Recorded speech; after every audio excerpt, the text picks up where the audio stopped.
Assalamualaikum kawan-kawan. Hari ni saya nak tunjuk cara-cara nak semai pokok limau purut. Okey, mula-mula saya bubuh tanah dalam pasu lah. Tanah ni saya campur dengan sekam padi. Tanah biasa saja, lepas tu campur dengan sekam padi. Lepas tu gui, letak dalam pasu.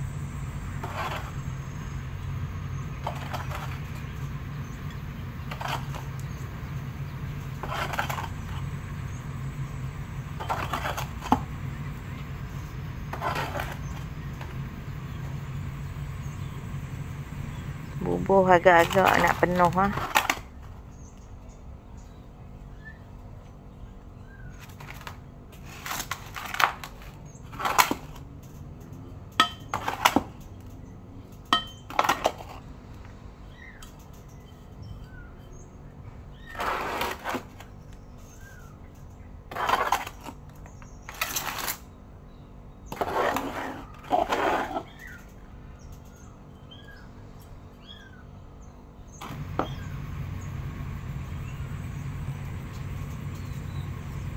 Okey, tu dah penuh dah. Jadi saya ambil limau purut yang dah masak. Okey, kita kena ambil limau purut yang dah tua ataupun yang dah masak. Sebab lepas tu kita potong atas dia, kepala dia dan juga pungkuk dia atau buntut dia. Okey. Limau purut ni kalau kita nak tanam, kita tak boleh tanam biji terus atas tanah sebab dia susah nak hidup.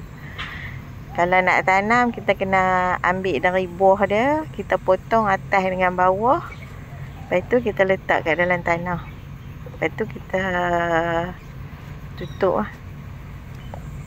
Ni saya dapat 3 biji buah. Tapi satu buah gitu busuk. Jadi saya dapat 2 je lah semai.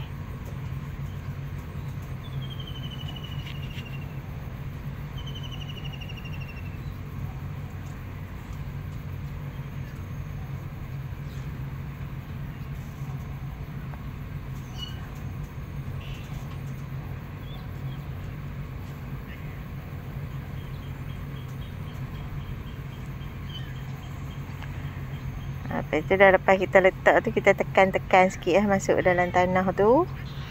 Kemudian saya tutup dengan pig moss kat atas. Pig moss ni lebih masa saya semai anak pokok cabai tu, ada sikit lagi. Jadi saya ambil, saya tutup dengan pig moss lah kat atas tu. Lepas tu siram bagi basah.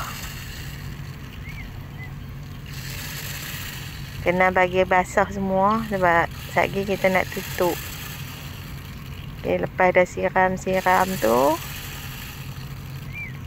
dah nampak semua dah basah dah.